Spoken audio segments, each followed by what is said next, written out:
창세기 12장 4절 이하에서 9절까지 살아있는 하나님 말씀 함께 공독합니다. 4절부터입니다. 이에 아브라함이 여호와의 말씀을 따라갔고 롯도 그와 함께 갔으며 아브라함이 하란을 떠날 때에 75세였더라. 아브라함이 그의 아내 사레와 조카 롯과 하란에서 모은 모든 소유와 얻은 사람들을 이끌고 가나안 땅으로 가려고 떠나서 마침내 가나안 땅에 들어갔더라. 아브라함이 그 땅을 지나 세겜 땅 모래 상소리 나무에 이르니 그때 가나안 사람이 그 땅에 거주하였더라. 여호와께서 아브라함에게 나타나 이르시되 내가 이 땅을 네 자손에게 주리라 하신지라. 자기에게 나타나신 여호와께 그가 그곳에서 제단을 쌓고 거기서 베델 동쪽 산으로 옮겨 장막을 치니 서쪽은 베델이요 동쪽은 아이라. 그가 그곳에서 여호와께 제단을 쌓고 여호와의 이름을 부르더니 점점 남방으로 옮겨갔더라. 아멘.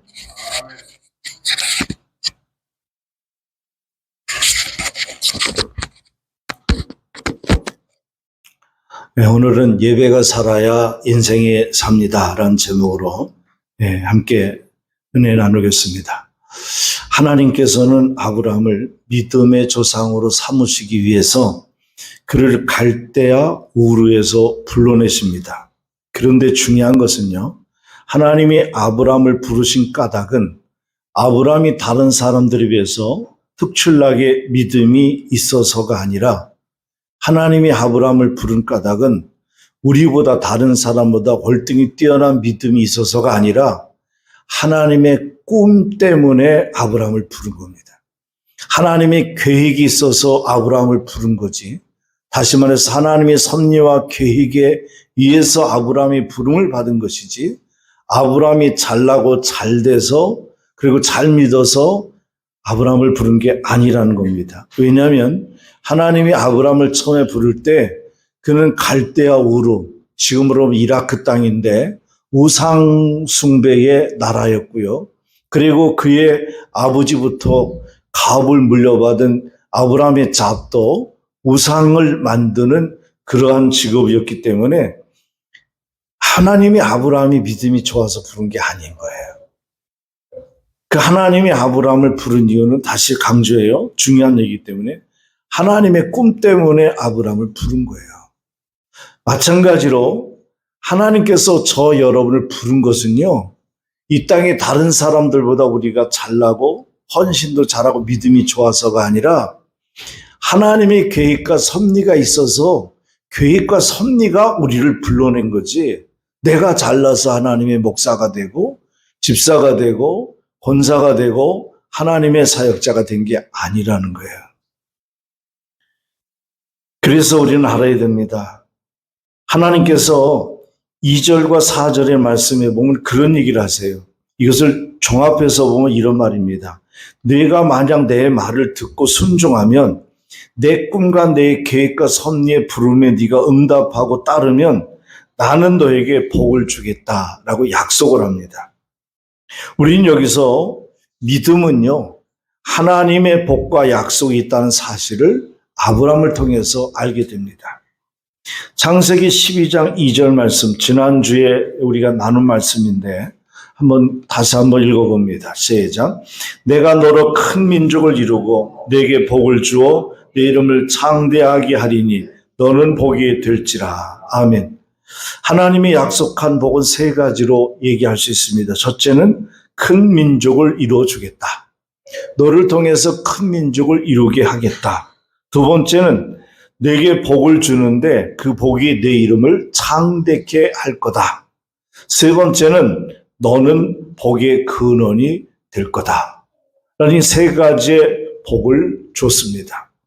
이 세 가지 복이 저와 여러분에도 임하기를 축복합니다. 여기서 우리는 하나님의 본심을 알 수 있어요. 하나님의 본심은 바로 뭐예요? 하나님의 부르심에 응답한 자에게 복 주고 싶어 하시는 하나님이라는 거예요. 하나님은 누구라고요? 어떤 분? 우리에게 복 주고 싶어 하시는 분. 그게 하나님의 본심입니다. 하나님은 우리에게 진실로 복 주시기를 기뻐하시는 분임을 알 수 있는데, 기독교인들을, 그래서 우리는 확실히 하늘의 축복을 이 땅에 유통하는 사람. 그래서 기독교인은요, 저 여러분은 어떤 사람이냐? 영적인 축복과 자녀의 축복, 물질의 축복을 믿음을 사람을 통해서 흘러오게 하는 것이 우리의 모습이라는 거죠. 그래서 우리는 찬양할 때도 기도할 때도 그런 얘기를 자주 합니다. 우리는 축복의 통로가 되게 하여 주옵소서. 할렐루야. 그런데 이 축복에는 두 가지를 통해 온다는 것을 알 수 있어요. 하나는 4절인데 하나님의 말씀에 순종함으로 복이 온다는 거예요. 4절 말씀 읽어봅니다. 시작. 이에 아브라함이 여호와의 말씀을 따라갔고 롯도 그와 함께 갔으며 아브라함이 하란을 떠날 때에 75세였더라. 아브라함과 롯이 왜 하나님의 부르심에 따랐을까? 그것은 순종하기 위함이었고 이 순종이 결국 그들에게 복이 임하는 계기가 되었다는 겁니다. 그리고 7절, 8절에서 보면 어떤 사람에게 복을 줬느냐? 예배를 드릴 때에 복을 받게 했습니다. 하나님은 당신의 백성인 우리를 지으신 목적이 하나님께 예배하기 위함이라 이렇게 얘기를 합니다. 오늘 본문에 나타난 아브라함은 어디를 가나 또 먼저 제단을 쌓는 믿음의 사람이었고 하나님의 지배 곁에 장막을 치고 사는 나그네의 생활을 하였으며 항상 하나님의 이름만 높이고 그리고 그렇게 살았던 사람으로 소개하고 있습니다. 그게 12장 7절 8절입니다. 그래서 성경은 얘기합니다. 그는 여호와를 위하여 단을 쌓았다 이렇게 얘기합니다. 자, 단을 쌓았다, 제단이라는 말도 하는데 이 단을 쌓는다, 제단이라는 말은 오늘날 말하면 예배를 말하는 겁니다. 근데 여러분, 예배는 나를 위한 것이 아니라 하나님께 드리는 행위예요. 그래서 예배는 바로 믿음의 표현이고 그리고 하나님과의 교통의 자리가 예배입니다. 그러니 예배는 내가 선택하는 게 아니야. 내가 드리고 싶어서 드리고 내가 힘들다고 안 드린 게 예배가 아니에요. 예배는 주어가 하나님이에요. 내가 예배를 드리는 행위를 하지만 예배를 받으시는 이는 하나님이기 때문에 나는 내 방식대로 예배 드린 것이 아니라 하나님이 기뻐하는 대로 예배를 드려야 하는 겁니다. 아브라함이 가는 곳마다 제단을 쌓았다는 것은 우리에게 무엇을 뜻할까요? 그는 예배자의 삶을 살았다라는 얘기예요. 오늘도 여전히 주님을 예배해야 됩니다. 오늘 예배를 통해서 복이 되는 기적을 체험하게 되기를 축복합니다. 그래서 오늘은 이 하나님께 복을 받은 아브라함의 모습은 첫째, 말씀을 따라 순종함으로 복을 받았다. 두 번째는 가는 곳마다 그는 예배의 삶을 살았다. 그래서 두 가지 때문에 복을 받았는데 오늘은 그 중에 한 가지, 두 번째 이야기는 예배에 대한 얘기를 하려고 합니다. 그러면 예배가 왜 필요할까요? 예배가 왜 필요할까요? 세 가지가 있는데 첫째는 감사의 삶을 살기 위해서는 예배가 꼭 필요합니다. 5절 말씀 보겠습니다. 아브라함이 그의 아내 사레와 조카 롯과 하란으로 모은 모든 소유와 얻은 사람을 이끌고 가나안 땅으로 가려고 떠나서 마침내 가나안 땅에 들어갔더라. 아멘. 성경은 간단하게 말하지만요. 아브라함의 약속의 땅 가나안에 도착하기까지 얼마나 많은 역경을 경험했겠습니까?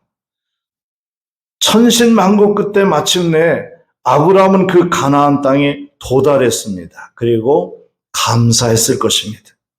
그러나 가나안 땅에 도달했지만 아브라함은 그 땅을 이제부터 자기 땅으로 만들어 가야 하는데 이게 보통 문제가 아니었습니다. 7절에 보면 그때 하나님이 아브라함에게 나타나요. 불안해하고 걱정하고 떨고 있을 때 하나님이 아브라함에게 나타납니다. 그리고 어떻게 말씀하셨는지 아십니까? 내가 이 땅을 네 자손에게 주리라. 내가 이 땅을 네 자손에게 주리라. 하나님이 이렇게 약속하십니다. 그러자 아브라함은 그때 하나님이 그 음성을 듣고 아브라함의 반응은 뭐냐면 단을 쌓은 겁니다. 그리고 아브라함은 그 약속을 믿었습니다. 그래서 아브라함이 단을 쌓을 때에 감사의 제단을 쌓은 거예요. 여러분, 이게 바로 예배입니다. 예배는 주님을 향한 감사를 드리는 겁니다. 예배는 사랑을 고백하는 거예요. 아브라함이 감사의 심경을 담아 제단을 쌓고 주님 앞에 나갔던 것처럼 오늘도 동일하게 저와 여러분이 하나님 앞에 감사의 예배를 드릴 수 있기를 바랍니다. 감사를 잃어버린 마음, 감사의 정신이 고갈되는 가장 중요한 이유는 삶의 단순성을 상실했기 때문이에요. 많이 가져야 그것이 우리 마음속에 감사의 심정으로 주는 것이 아닙니다. 근데 세상 사람들은 내가 뭔가를 많이 가져야지만이 감사하는 마음이 생긴다고 해요. 안 그렇습니다. 그렇지 않습니다. 우리 삶이 하나님과 바른 관계를 맺게 되면 어디서든지 감사할 이유를 찾게 됩니다. 하나님을 위한 찬양과 감사가 드려지는 인생. 하나님 말씀하셨고 난 그 말씀을 단순하게 믿고 나가면 하나님이 반드시 역사하게 되어 있습니다. 여러분 가운데 이런 감사의 정신이 충만해서 어디를 가든지 이런 감격의 제단을 쌓고 주님 앞에 드려질 수 있는 감사가 넘치는 삶이 되기를 주의 이름으로 축원합니다. 두 번째는 왜 예배를 드리냐면 승리의 삶을 살기 위해서는 반드시 예배가 필요합니다. 6절 말씀 읽어봅니다. 시작. 아브라함이 그 땅을 지나 세겜 땅 모래 상수리 나무에 이르니 그때의 가나안 사람이 그 땅에 거주하였더라. 아멘. 가나안 땅에 들어간 이후에 본문의 저자는 아브라함이 지금부터 직면해 가야 할 새로운 삶의 모습을 묘사하면서 이렇게 기록합니다. 6절의 마지막 부분에 보면 가나안 사람이 그 땅에 거주하였더라. 하나님이 아브라함을 갈대아우르에서 불렀어요. 그가 가다가 잠깐 멈춰 정착지에 한참 머물러 있던 곳은 하란이었어요. 갈대아우르에서 나타난 하나님이 하란에 또 나타나셔서 그를 재촉하고 가나안 땅을 젖과 꿀이 흐르는 땅이 너에게 주겠다. 네 자손에게 복을 주겠다라고 얘기하십니다. 그래서 순종하고 갔어요. 가서 가나안 땅에 도착했는데 그냥 빈 땅이라 그냥 받기만 하면 되는 줄 알았어요. 가서 살면 되는 줄 알았어요. 아니 근데 웬걸 도착해 보니까 가나안에 많은 사람들이 그 땅에 원주민들이 살고 있는 거예요. 그럼 아브라함은 타인이에요.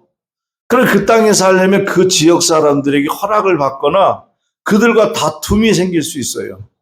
그러면 그것을 정복해야 되는데 정복하려면 싸움도 해야 돼요.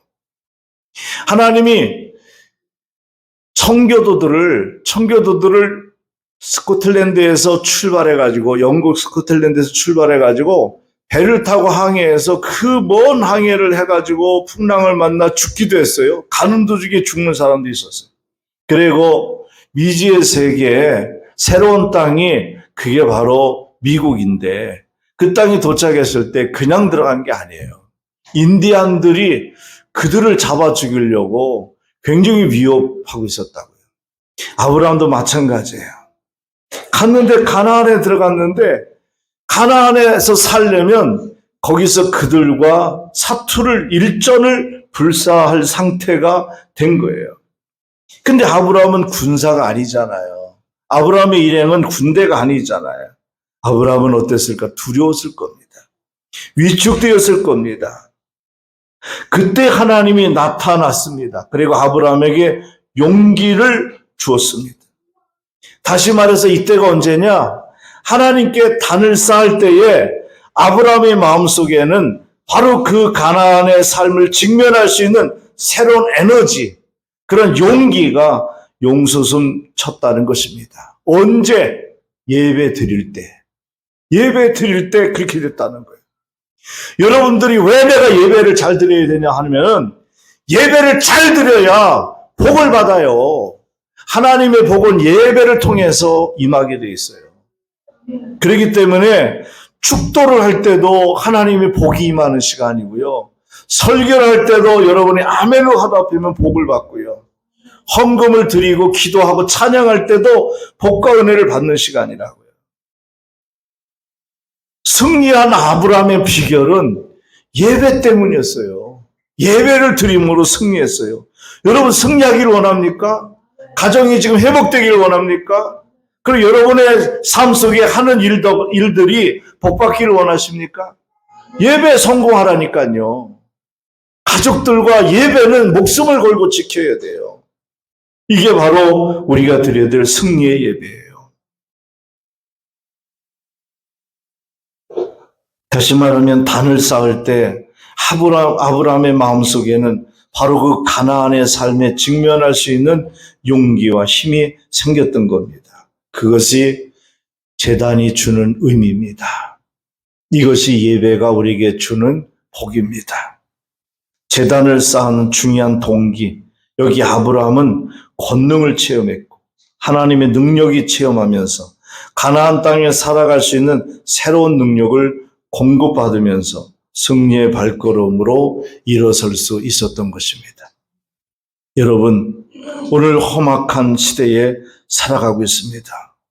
우리는 이 험한 시대에 누구나 다 이러한 시대에 우리는 챌린지, 도전이 있고 스트레스가 있고 그리고 프레스, 눌림이 있습니다. 이런 세 가지가 우리에게 항상 엄습해 옵니다. 항상 여러분 삶에서 챌린지가 오잖아요. 그게 얼마나 우리를 두렵게 도전해서 이걸 이겨야 되는데 이걸 넘어가야지 이게 사업이 잘 되는데 이걸 넘어가야 승진하는데 이걸 넘어가야 좋은 학교에 입학할 수 있는데 이거를 내가 고비를 넘겨야 인간관계에 성공하는데 수많은 챌린지가 우리 앞에 있어요.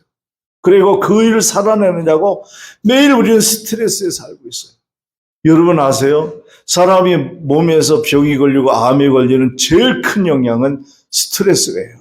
먹는 음식은요, 불과 1, 20%밖에 안 되고요. 7, 80%가 스트레스 때문에 오는 것이 암이라는 거예요. 그 얼마나 암이 많은지 몰라요. 뻑하면 암이에요. 우리는 이 많은 챌린지, 스트레스, 프레스, 눌림이 이 땅에 살면서 어디를 가도 우리를 짓누르고 있어요. 과연 여러분은 어디서 이것을 이기고 극복할 수 있는 능력을 얻을 수 있을까요? 어디서 이 힘을 받을 수 있습니까? 나는 단언컨대 여러분에게 자신 있게 말합니다. 그 비결은 예배에 있습니다. 예배가 우리를 승리하게 합니다. 여러분, 이스라엘 사람들은 강한 군사도 아니었고 무기도 현찮았고 그리고 체력도 좋은 것도 아니고 그런데도요, 이 하나님의 히브리 민족은요, 그 거인과 같은 사람들하고 싸워도 이기고요, 수많은 그 군사들이 몇십 배 밀려와도 이스라엘 사람들이 승리할 수 있었던 비결은 성경을 다 연구하고 들여다보세요. 이 사람들은요, 전쟁에 나가기 전에도 예배를 드리고 나가요. 그리고 어떠한 어려움이 있으면 이거 어떡하지? 큰일 났다 그러지 않고 예배를 먼저 드려요. 하나님께 예배 드리고 하나님께 묻고 하나님의 도움을 구해요. 그러면 하나님이 천군 천사를 보내주셔가지고 승리하게 만들고 적을 두려움에 공포에 떨게 해서 자기들이 자멸하게 만들고 너무 신기한 일들이 성경에 무궁무진한 신뢰가 많이 있어요. 여러분, 아브라함이 축복이라고 해서 그 잘 나가는 사업체를 아버지한테 물려받아서 잘 먹고 잘 살다가 그 먼 길을 식수들 거느리고 가서 가나안 땅이 더 좋은 땅이고 축복의 젖과 꿀이는 땅인 줄 알고 갔더니 웬걸 살 수 없는 땅에다가 거기는 가나안의 수많은 사람들이 이미 정착해 살고 있어요. 어떻게 그들을 내보내고 이 아브라함의 가문이 거기 들어가서 자리를 잡고 살 수 있을까? 무서웠어요. 두려웠어요. 돌아갈 수도 없고 죽을 지경이었어요. 그때 아브라함은 하나님께 예배를 드렸어요. 하나님, 우리 예배를 받으시고 우리를 살려주옵소서. 예배를 드리기만 하면 하나님이 나타나세요. 예배를 드리며 하나님이 임재하셔서 아브라함에게 힘을 주고 능력을 주고 승리하게 하셨어요. 그 하나님의 능력, 그 하나님의 임재가 오늘도 이 예배 자리에 임한 줄 믿으시길 바랍니다. 마지막 세 번째는 증거의 삶을 살기 위해서는 예배가 필요합니다. 아브라함이 장막을 만들었던 장소는 재미있어요. 베델과 아이 사이였다 얘기합니다. 자, 8절 말씀 보겠습니다. 읽어보세요. 시작. 거기서 베델 동쪽 산으로 옮겨 장막을 치니 서쪽에는 뭐요? 베델이요. 동쪽에는 아이라. 그가 그곳에서 여호와께 제단을 쌓고 여호와 이름을 부르더라. 자, 동쪽은 베델이고 서쪽은 아이라는 지역인데 베델과 아이 지역에서 하나님께 아브라함은 여호와 이름을 부르며 예배를 드렸다. 근데 재밌는 것은요. 베델이라는 말은요. 베이트엘이라는 말. 베이트엘이라는 말은요. 하나님의 집이란 뜻이에요. 그리고 아이라는 말은요. 폐허의 무더기란 뜻이에요. 그러니까 이 말을 보세요. 아브라함이 예배를 드린 곳은 베델과 아이였다고 하는데 한쪽은 하나님의 집을 상징하는 베델이었고 한쪽은 폐허 잿더미를 상징하는 아이였습니다. 그럼 여기서 우리가 주는 교훈은 바로 뭐냐? 우리의 가정이 하나님의 집이 즉 천국이 될 수도 있고 폐허의 잿더미가 될 수도 있다라는 거예요.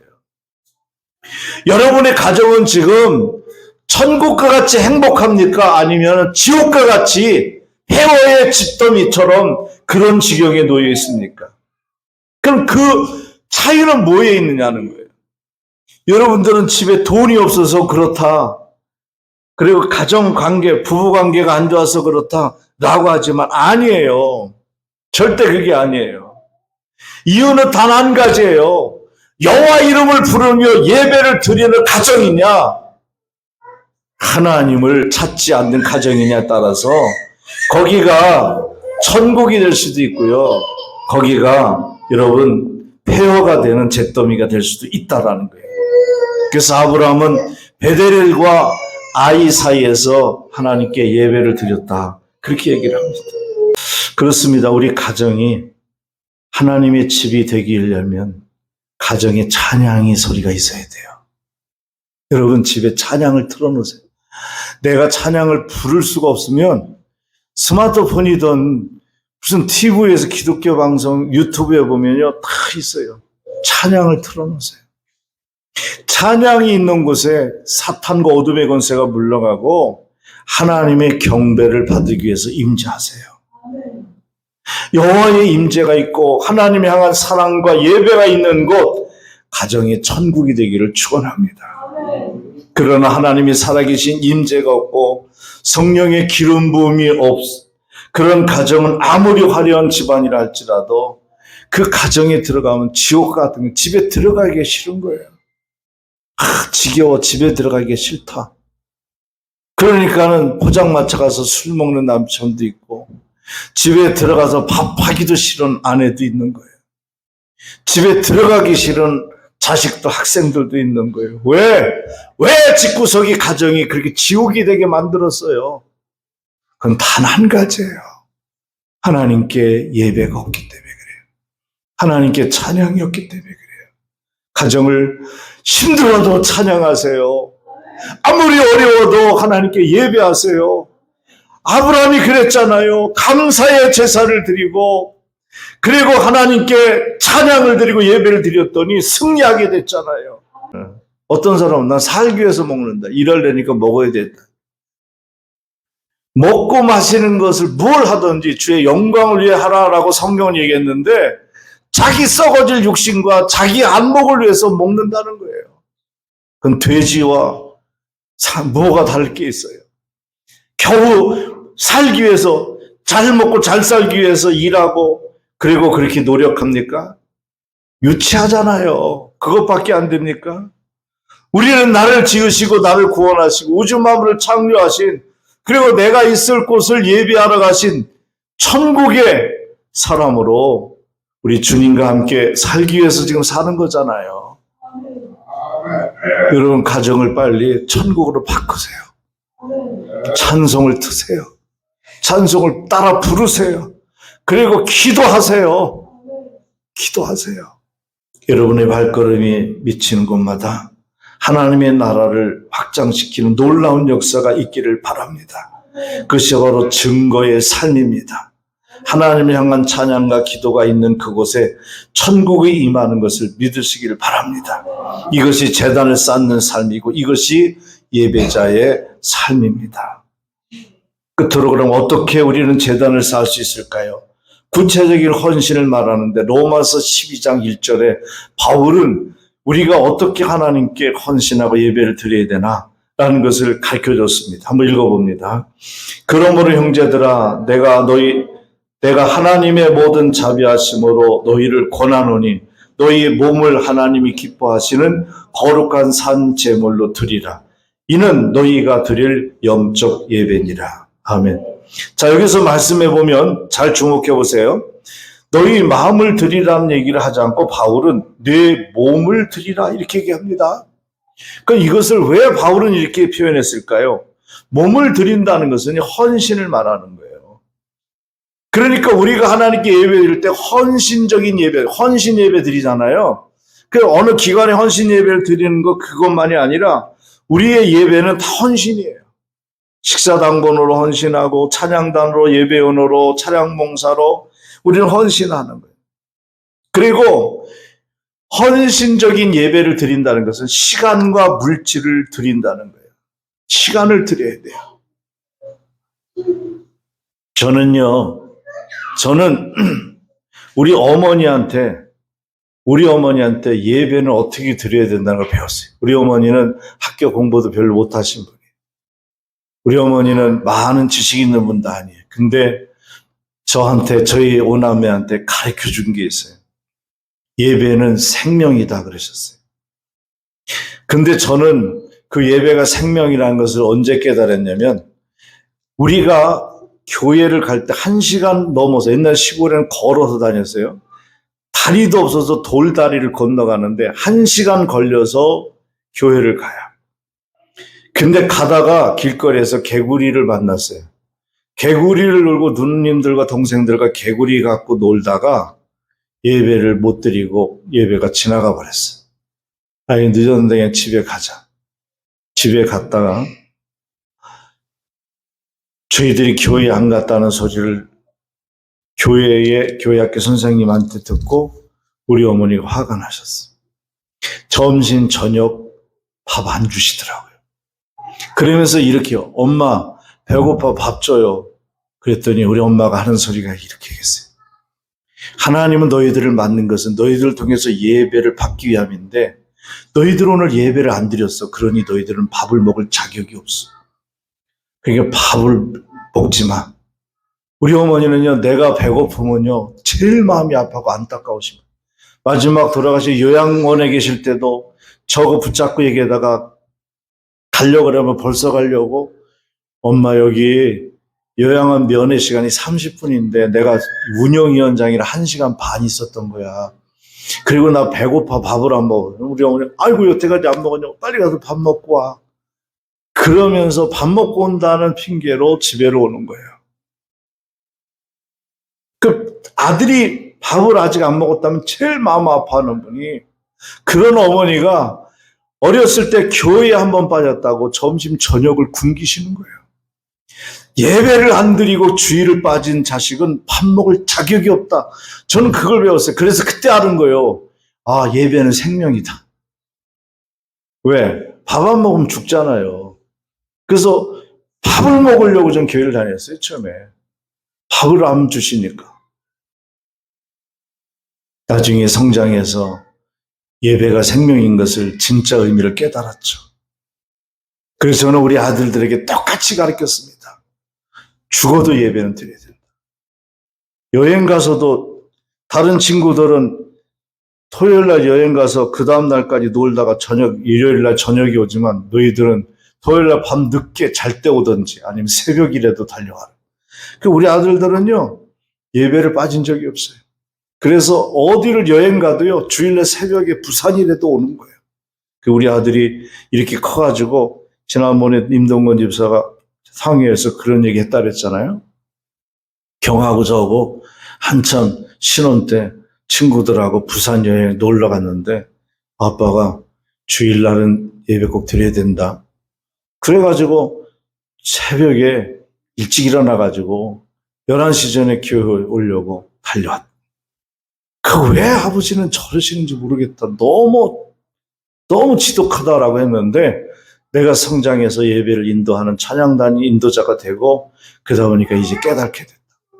예배가 생명이다. 저는 그렇게 생각해요. 예배하는 자는 망하지 않는다. 저는 우리 자식들에게 돈을 물려준 게 없어요. 가난한 목사이기 때문에 재산을 물려준 것도 없고 집을 사준 적도 없어요. 그런데 지들이 커서 집 다 분양받았고요. 그리고 좋은 직장들 다니면서 자식들 이렇게 건강히 잘 예쁜 자식 낳아서 잘 키우고 있어요. 그리고 먹고 살만하게 잘 살고 있어요. 나는 자신 있게 얘기합니다. 얘들이 왜 이렇게 좋은 아내를 만났고 좋은 자식들을 낳고 이렇게 잘 살고 있느냐. 나는 자신 있게 얘기해요. 이들이 예배를 성공했기 때문이라. 여러분, 아무리 똑똑하고 잘나도 예배에 실패하면 망합니다. 나는 자신 있게 얘기합니다. 그러므로 여러분은 시간과 물질을 드리고, 그리고 나는 우리 자식들에게 꼭 한 얘기가 있습니다. 예배 시간은 빈손으로 하는 게 아니다. 헌금을 꼭 드려야 된다.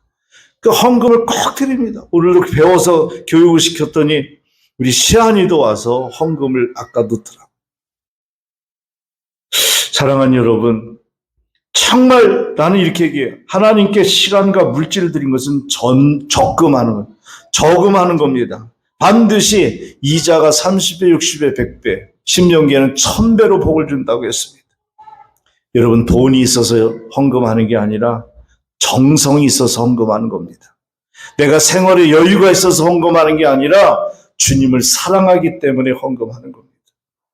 내 시간과 내 정성 하나님께 드리면 반드시 그것이 내 자식들에게, 나는 10,000원을 드렸는데 내 자식들에게는 10,000,000원, 1억이 축복으로 돌아오더라고요. 저는 체험하는 거예요, 지금.